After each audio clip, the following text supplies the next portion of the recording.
The highest compliments.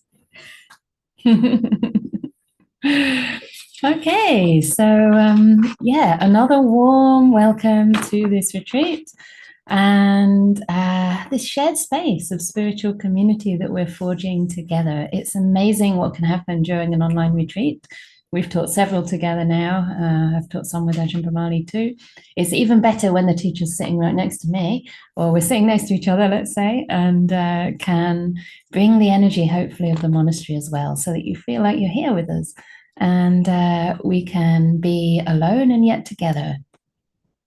So the retreat will start soon. And it will begin with an introduction from Ajahn Brahm about the practice and an opportunity to take the 5 or the 8 precepts for this retreat. The 8 precepts meaning that you won't be eating after solar noon, which in the UK at the moment is 1 p.m. And I think across Europe it will be 1 p.m. because we're in the summertime. So hopefully the schedule will give you enough time to cook something and eat it up before 1 o'clock.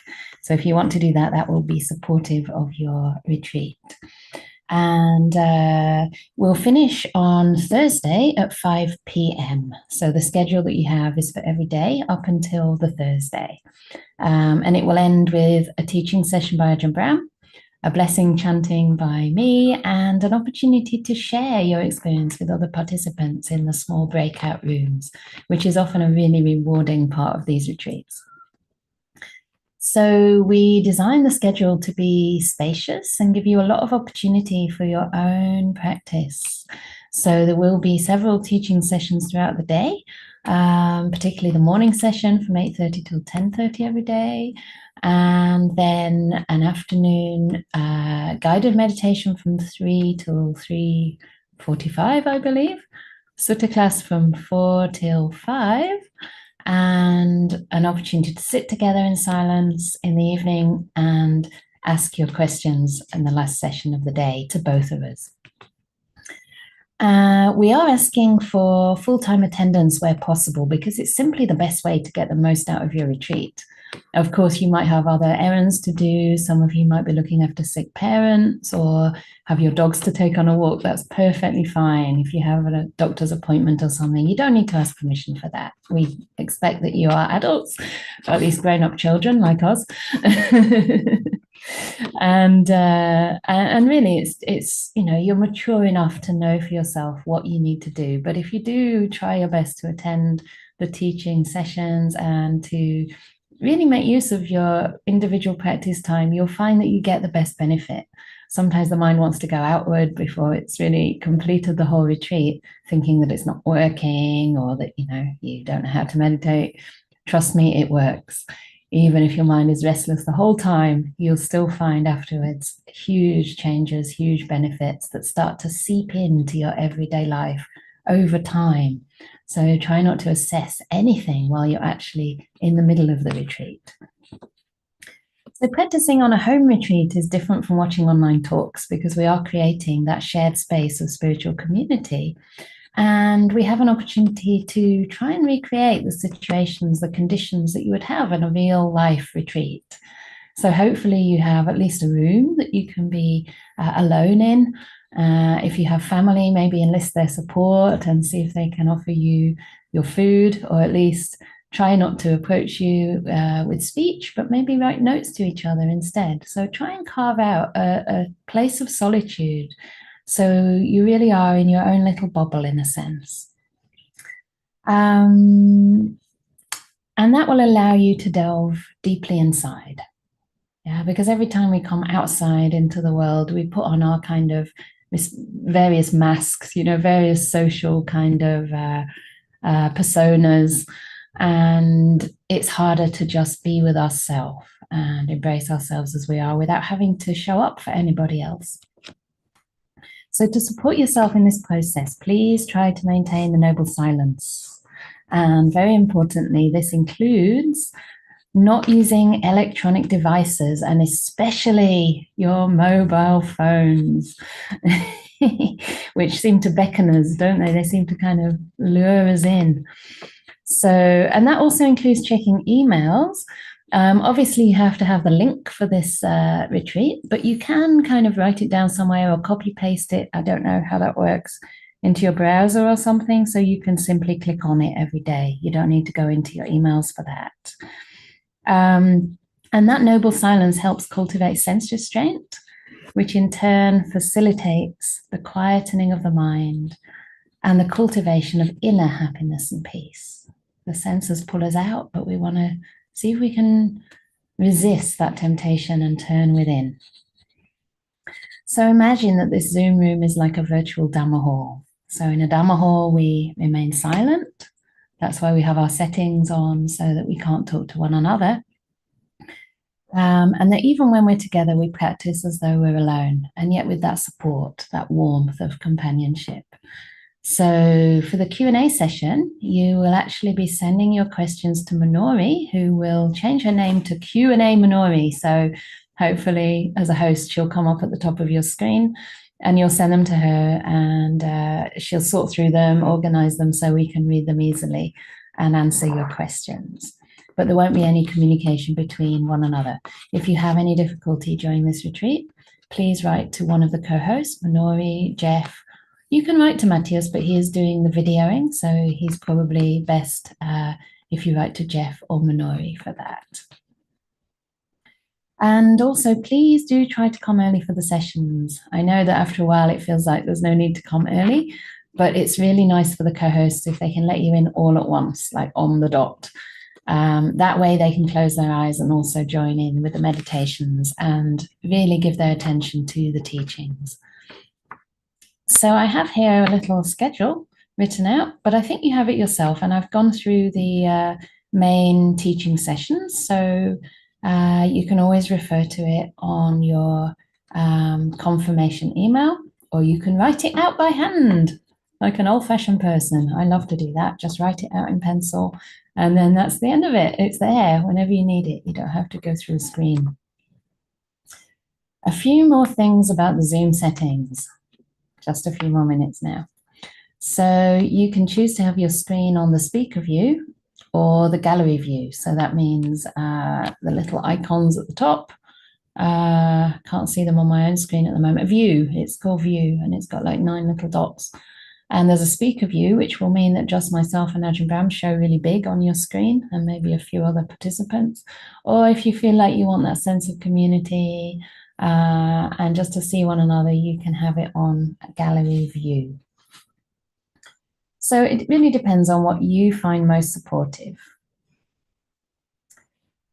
So please experiment. As I said, please try not to interact with the other retreatants, even verbally or kind of through gestures or whatever, because they're also on retreat, and so that supports them as it supports you. Normally, for those who come to my Zoom sessions, you can use the chat box to speak to each other, but as I said, we're going to disable that function. And I think I already mentioned that if you have questions for us, you'll be submitting them to Minori during the Q&A. Okay.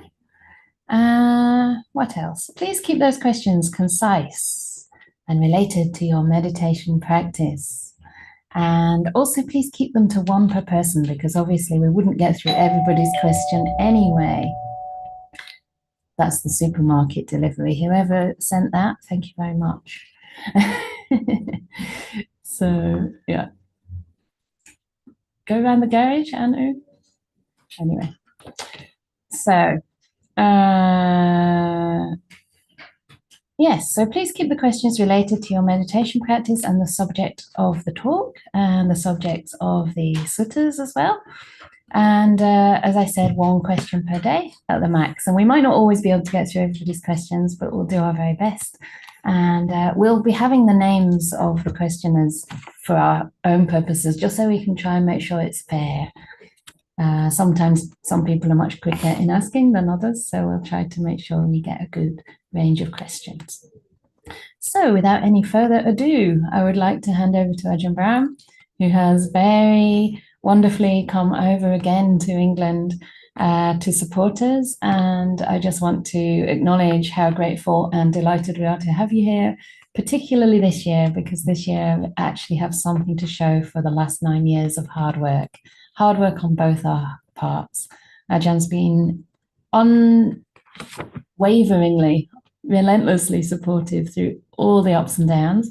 And it's just wonderful to be able to show him some of the real fruits of everything we've been doing together in terms of the monastery and her residents and guests. So it's a real delight to have you here, Ajahn. And thank you for offering your time and wisdom to all of us here. So I'm sure everyone else is delighted to have Ajahn Brahm with us. Hopefully you're happy to have me there as well. But it's okay if not. So I'm handing over to Ajahn Brahm now to give a little Dhamma talk and offer the precepts and refuges. And we'll have a little break between that and the guided meditation so that you are at ease. Okay, thank you. Very good. So I'm online now. If you can hear me, please put thumbs up. Yeah, that's pretty good. Well done. So usually we start a retreat by giving some precepts.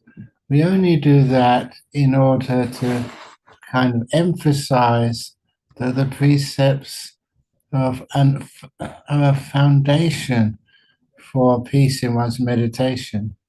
The precepts is all about not harming other beings, not harming oneself, and creating this feeling of safety. But sometimes people don't understand how those precepts really work and their benefits. So I'm going to start, before I even give the precepts, of a little story. Please excuse me, by the end of this retreat, you'll hear many little stories from me. But this was told to me so many years ago of a couple of monks who were visiting a lay person's house. They were just waiting for something, and they noticed that in the waiting room of this person's house, there was a big aquarium. And in that aquarium were many fish. And one of the monks said, "This is like those poor fishes are living in a prison. That's unfair. Why do they have to live in an aquarium? They should be set free and live in the rivers or in the lakes or in the ocean somewhere to have a sense of freedom." And then the other monk said, "You don't understand what freedom is." And then he described what it must be like to be a fish in an aquarium. And a fish in an aquarium, you know, the owner of that aquarium never puts in dangerous fish next to the calm, peaceful fish. But if those fish were put in the streams and the oceans of the world, many of those fish will be paranoid. They may meet other fish who just want to eat them or beat them up. And some places in this world, you don't know where you're living. It can be very dangerous at night. But in an aquarium, the fish are all safe. And number two, you never see anybody dropping a fishing line into somebody else's aquarium. But those fish who live in the streams and the oceans or on the lakes of the world, sometimes they see a nice little bit of dinner hanging on the end of a line, and they gulp that dinner and they get caught and taken out of life forever. You don't have fishermen allowed to drop a line into somebody else's aquarium. And also you don't let the water in the aquarium ever run out. It's always very delicious, pure, good water. And then also there's never too much water, never too little. And even food. Imagine for that fish, it's like getting a home delivery of food every day. And would you like that, to have somebody come to your house every day and deliver you the food which you like? Fish get that in an aquarium. And also those fish in an aquarium, if they get sick, it's amazing. The people who run an aquarium, you get better health coverage than the National Health Service. They send a doctor to the aquarium to look after those fish, to make sure that every one of those fish is happy and healthy. And Imagine the peace and freedom those fish in an aquarium feel. Got guaranteed food supply, free medical care, enough water, great food, safety. That's like keeping precepts. You keep precepts, there's many things you can't do. You can't like swim to some of those very dodgy places in the world where the very dangerous fish can live and eat you or beat you up. But if you live in the quiet places, you think, oh my goodness, it's no fun. But you are safe from so many dangers. So that's why we have these precepts to keep you all safe from many dangers. So you don't have to worry too much about body. You can be free to explore the beauty of the mind, which is far wider, more vast, and more interesting. So that's why we have these precepts, to give us freedom, freedom from danger, freedom from fear, and freedom from so many things which can tempt us and take us outside of the present moment. So that's why we have precepts. We have two types of precepts, the 5 precepts and the 8 precepts.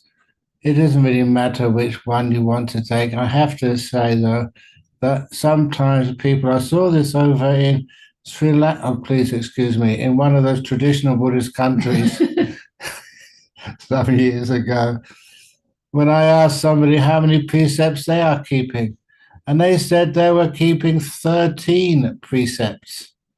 And I've never heard that before. What do you mean by 13 precepts? And they said we're keeping 8 precepts in the morning and 5 precepts in the afternoon. If you know what those 8 precepts are, the main part of the 8 precepts is not eating anything afternoon. So if you're just keeping 8 precepts in the morning, it's just like 5 precepts. It was just a little scam so they could sound good to their friends. But anyway, here it's totally up to you. And those 5 precepts, as I think you should know, not deliberately killing any living being. Second precept, not taking what's not given, basically stealing. Third precept is not any sexual misconduct. Now, in the 5 precepts with a wife, with a girlfriend, just one, that's enough, or a boyfriend. And fourth precept is like not lying. And I was always told that lying means always keeping your promises as well. Because if you say to someone you're going to do something, you never intend to do that, that's like lying. And the 5th precept, not taking any alcohol or drugs. Alcohol means like stuff you drink inside. If you have a wound or something, you smear alcohol on the outside. That is not what is meant. It means taking liquids, alcohol, which distort your mind. And because this is a meditation retreat, we want to have our mindfulness as clear as we possibly can. And also means like non-medicinal drugs. If it's a drug, such as a drug prescribed by your doctor, which is necessary to keep you alive, of course you take it. And there's a saying with sometimes people need to take those drugs if they have bad digestion in the afternoon or evening. That is not a problem. What we're really trying to focus on is like the recreational drugs, which are not really necessary. So you can put them aside, simplify your life. And those become those 5 precepts. And those who want to go deeper, if they possibly can, the 8 precepts, again, is not taking any meal, any food after noon before dawn of the next day. And so kind of you don't need that. If you're meditating, it's such a simple lifestyle. So you're not really using up that much energy. It's not like you're playing soccer or climbing Mount Everest. You're just sitting down quietly, peaceful, resting your body. So you don't need so much energy. And I know that so many people look at me and think, Ajahn Brahm, you're putting on weight. It's not that. It's that because I'm so peaceful, do a lot of meditating, and you do not use much energy when you're giving talks. because of that, what energy I give out, what energy I spend is very little. And I take the food which people give me out of the kindness to them. They go to such a great deal of trouble cooking me a lunch. So I feel really mean not to take it. So I always say when people look at my tummy, they say, "You've got a big stomach." And I say, "No, it's not fat. It's not putting on weight. It's every year you're a monk, you actually get more kind. More kind, which means my heart grows bigger every year. And my heart has grown so big after 50 years as a monk. This year will be my 51st. 50 years as a monk, my heart is so huge. It pushed against my rib cage and couldn't go any further. So then it pushed down and pushed out. So if you ever look at my tummy, it's not fat. It's just a big heart. That's my excuse. But anyway, well, am I going to get away with that? So if you're on the precepts, you can't be lying. Exactly, I can't be lying. Maybe exaggerating, but that's not really lying. So, what's the next one? The sixth precept is not take anything in the afternoon or evening, so you can keep healthy and free, especially on a meditation retreat. You find you don't need so much food to eat. It's more peaceful. You're not doing that much. And the seventh precept, that's when we're not doing anything which, not doing any entertainment. So listening to my city stories, that's not counted as entertainment. But looking at the TV, music, stuff like that, that's kind of entertainment. That again distracts the mind. So you want to keep the mind kind of focused. And the same precept is not wearing any jewelry or scent or any physical adornments. Because even knowing that this meditation is trying to see things as it really is, not sort of covering up things. So that's also why, we shave our hair off. It makes it just see the head as it is. We don't sort of have to worry about making sure that we comb our hair or that everything's in place. We allow things to be natural. And the last precept is not using high and luxurious furnishings. And each one of those precepts is just for the sake of simplicity. The first five, not harming anyone, already being. And the last three is basically not doing anything which distracts us from our main task of simplicity. So we have many less obstacles in the face of our pursuit of wisdom. There's an extra one in the third precept. If you're having the eight precepts, it means no sensuality at all, no sexuality. And we abandon that just for the days we're keeping the eight precepts. So that's the eight precepts and the five precepts. And now, if you want to determine them, we don't need to go through so many ceremonies. Just I would ask you to close your eyes and say, for the next 6 days, I will keep 5 precepts or 8 precepts. Make that choice for yourself. For the next 6 days, I will keep the 5 precepts or the 8 precepts, whichever one you choose. And the next thing to know is that if you break a precept by accident or something happens and you break the precepts, what do you do? Are you excommunicated for life? Are you burnt at the stake? Actually, you don't need to burn yourself at stake in UK right now. Just go and have a walk in the garden. It's extremely hot. But you don't have to punish yourself. It's just, I always say, just to be kind to yourself. And the story, if you haven't heard it yet, it's good to hear it again. That when an Anagarika trainee monk first came to Australia And he came to see me in the morning. He'd broken one of his precepts. He got up earlier in the night. He was hungry. No one was in the kitchen. So he made himself a sandwich. He didn't just make himself a sandwich, he ate it. And after eating it, breaking his precept of not eating anything after lunch and before dawn of the next day, he felt so guilty he couldn't sleep. And so he came to see me early the next morning and said, I've done something terrible. I've eaten a sandwich, which I shouldn't have done. And my response was, thank you for telling me. Now there's other things you can do. I may eat more at lunchtime. And in the evening, there's many of these other things you can eat, like honey, like chocolate and stuff. And I gave him all the list of this stuff you can eat. And he said, no, that's not good enough. I was hungry and I broke a precept.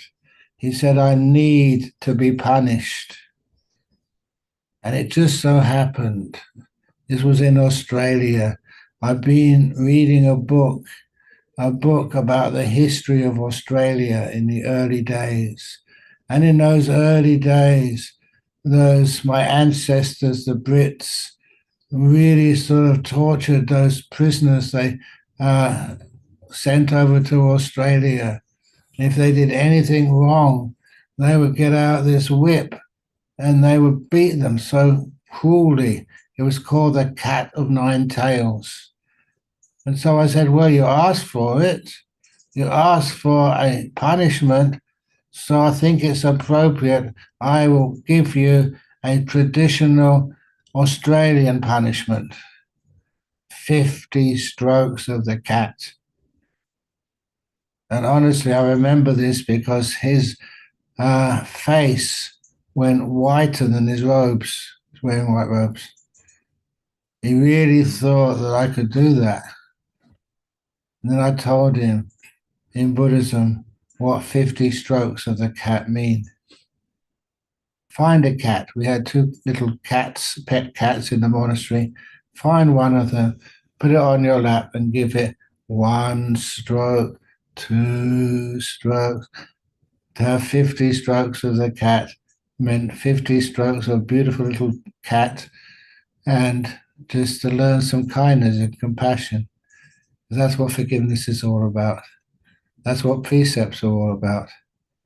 Kindness, safety, making sure everyone is safe, including yourself. So those become the meaning behind the precepts. The first bit of renunciation, not doing anything which harms others, not doing anything which harms oneself. And because of that, sometimes those people who cannot keep like 5 precepts or 8 precepts, or the big number of precepts for monks and nuns, sometimes I just give them 2 precepts, which I've just said to you. Never doing anything which harms oneself. Never doing anything which harms another living being. They become the 2 precepts, and they become the heart of all precepts. So may you have these next 6 days, never doing anything which harms yourself or harms another. And that starts you off on the idea of precepts and how they relate to the Dhamma. Okay, I know that sometimes that on a retreat we're not supposed to speak, we're supposed to keep noble silence. But when we do keep noble silence, sometimes people make these strange little gestures. Someone in front of me was just trying to draw a circle or doing something. It's okay to speak if you need to. But the point is with noble silence is to keep it purposeful. So you're not saying anything which is just for the sake of kind of entertainment or chit-chat. But anyhow, once those precepts are there, they take mindfulness, they take restraint. That's why they are a vehicle, a first step in our practice of meditation. I know that sometimes people ask me very often, how can you get into deep states of meditation? How can you help your practice? And a lot of times the way we help our practice, first step is just to see our precepts, whether they are leading to a sense of peace and happiness and freedom. And I've been keeping the monks' precepts for over 50 years. And sometimes people ask me, is that a burden? Have to remember all those precepts and worried about cannot break this one, cannot break that one. But quite frankly, it's never been a burden. You should realize their purpose. Their purpose is to give you freedom, is to give you the sense of respect, is to give you the sense you don't have to worry to try and fix up things which went wrong because you misbehaved. Instead, you have this wonderful sense of freedom. And after a while, you see how that empowers one's meditation.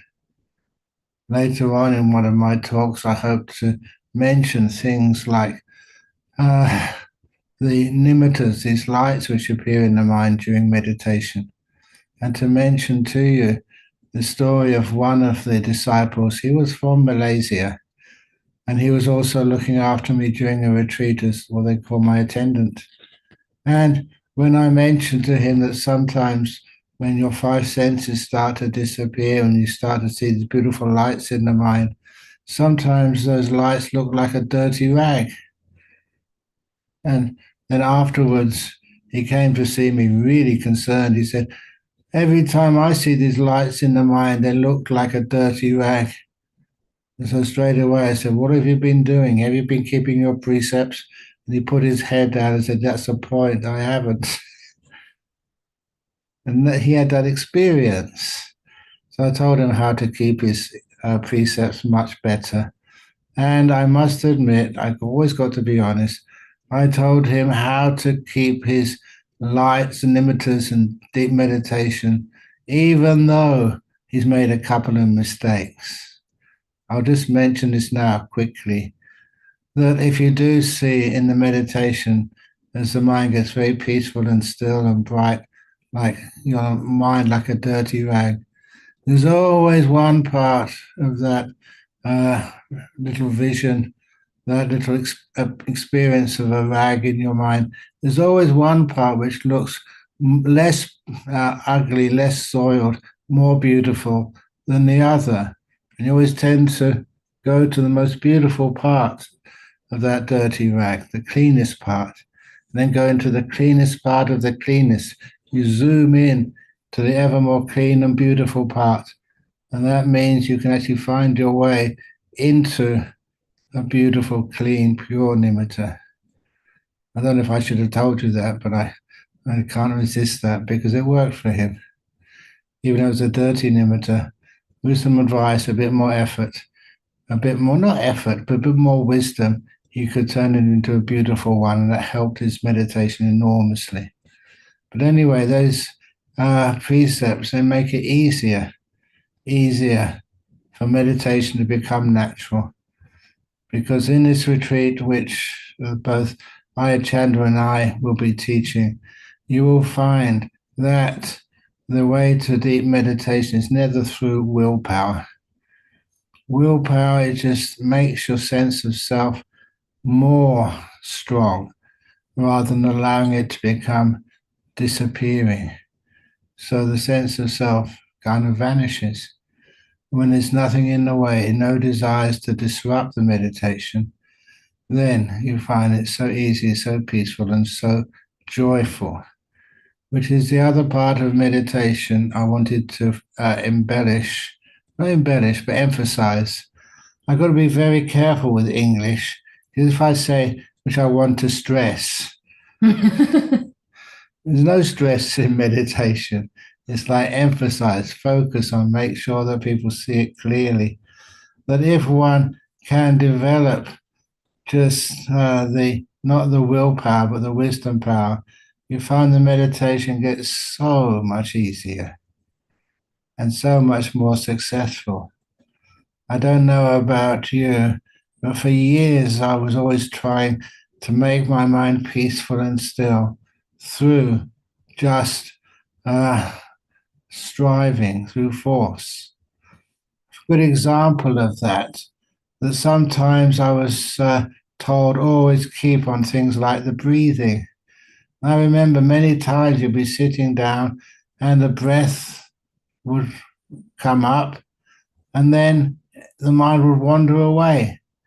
And my first teachers used to tell me, if the breath wanders away and you're not aware of it anymore, you're aware of something else, bring the mind back to the breath.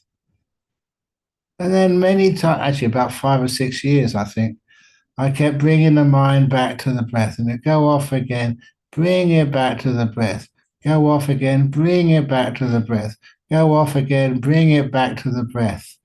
And that's what it felt like. I'm getting nowhere. And it took me years to realize I should have been much smarter. It took me years to realize instead of using force and keep on repeating the same old technique which didn't work, why not be wise? Understand, why does the mind wander off? And one of the reasons why it wandered off was because it wasn't happy with the breath. I remember this once visiting UK many years ago. I was meeting some of my old friends from college.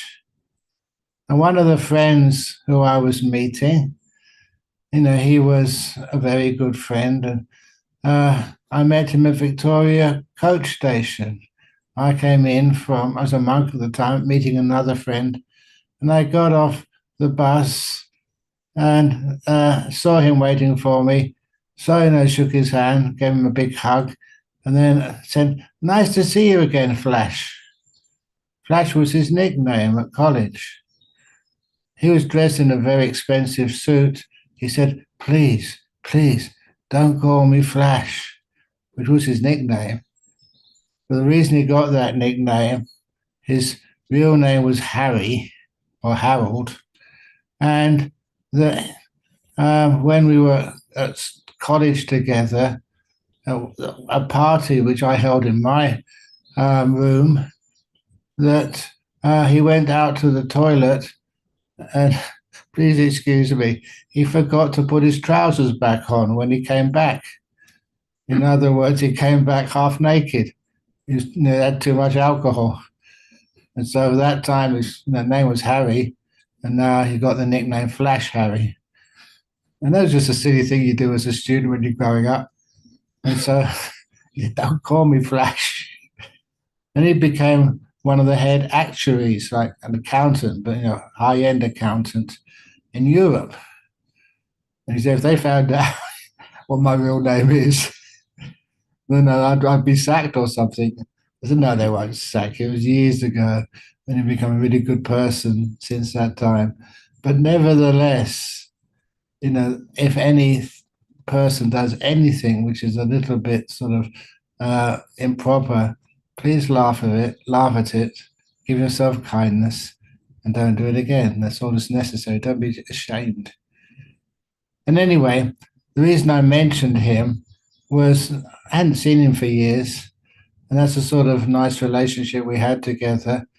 And I spent about 2 or 3 hours talking with him.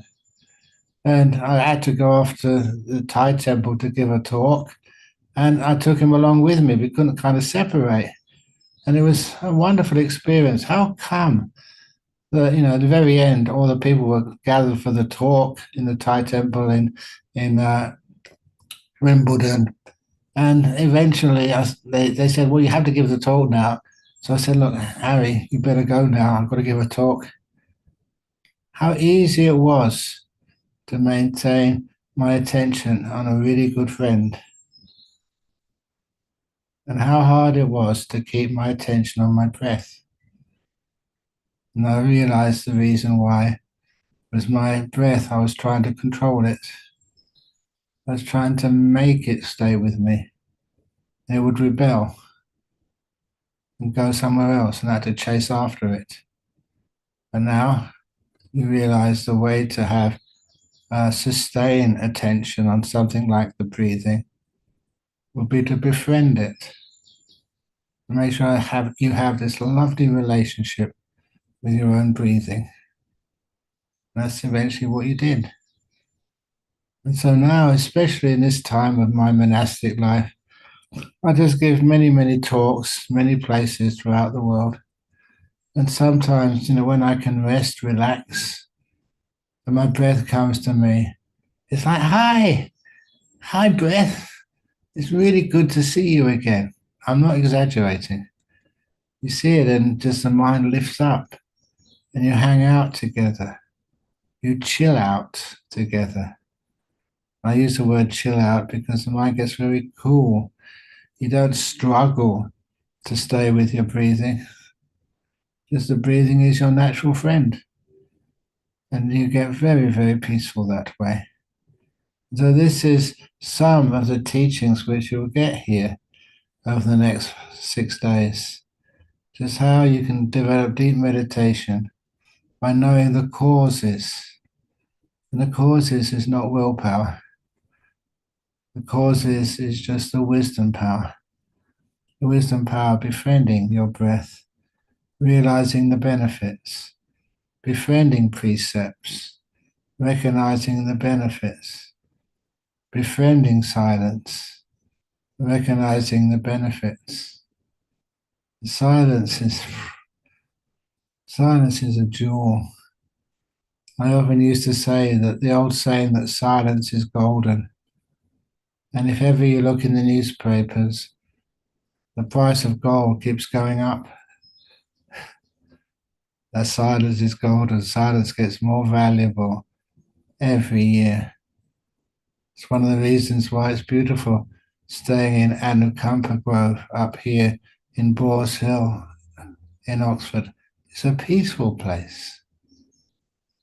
And peacefulness has its beauty. Has a gorgeous part to it which draws you in.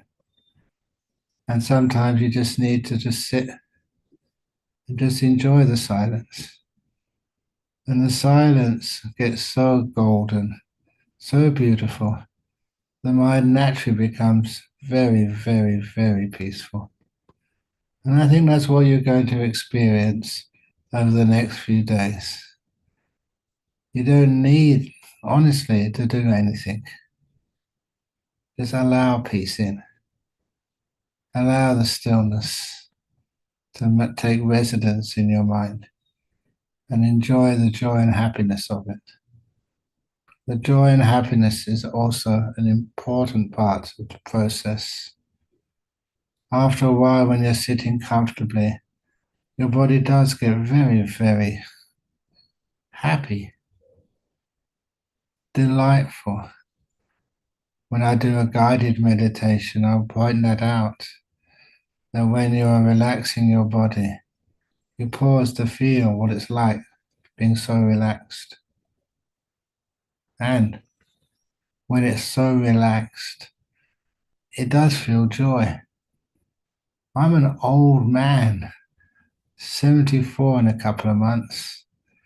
But sometimes when you're meditating, your body feels like it's being massaged, or it's like in a nice warm bath. That everything is relaxes, feels very peaceful and joyful. And then when you're relaxing your body, then you start to relax your mind. And your mind starts to feel really joyful.